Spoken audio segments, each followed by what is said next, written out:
Hi, I'm Sherry from Crandall Office Furniture. Today we're going to show you how to adjust the set screw on a Leap V1, which is the exact same way to adjust it for the Leap V2. Let's get started.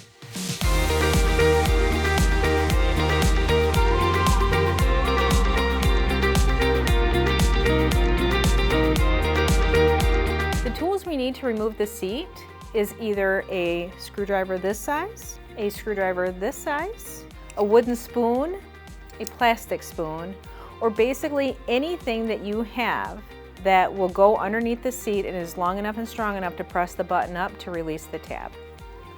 After we get the seat removed, you'll need a 1/8 hex key to adjust the set screw.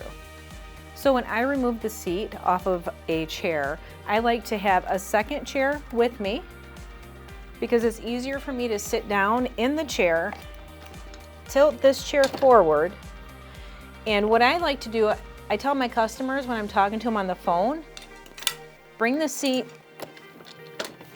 all the way to the back, shine a flashlight right underneath the bottom so you can see the white tab that you need to press up into the seat. Once you see that, slide the seat all the way forward because the seat will not come off unless the seat is all the way in the forward position.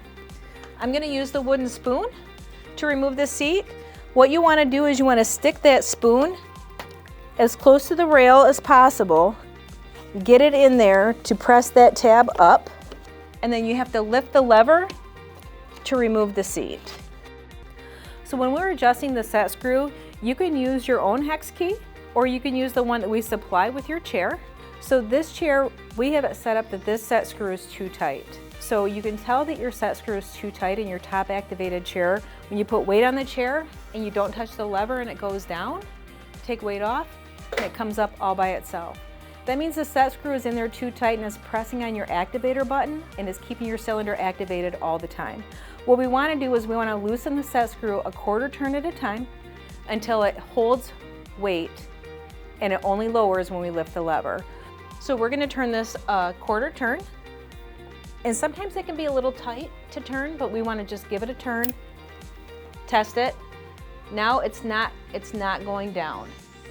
So I'm going to lift the lever, we're going to press it down and see if it comes back up by itself. It doesn't unless you touch the lever. So we're going to test it again and we're good. So this, you are okay to put your glides back on and put your seat back on. So now we're going to show you what happens when your set screw is too loose and your chair won't raise at all when you are trying to use your lever. Right now this chair is at one of its lower settings. When I try to raise it, it's not doing anything.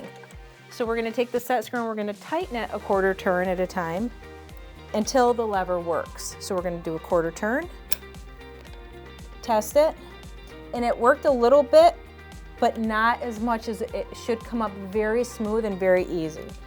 So I'm going to tighten it a little bit more. And then I'm going to put weight in it to see if it goes down. It does not go down unless I use the lever.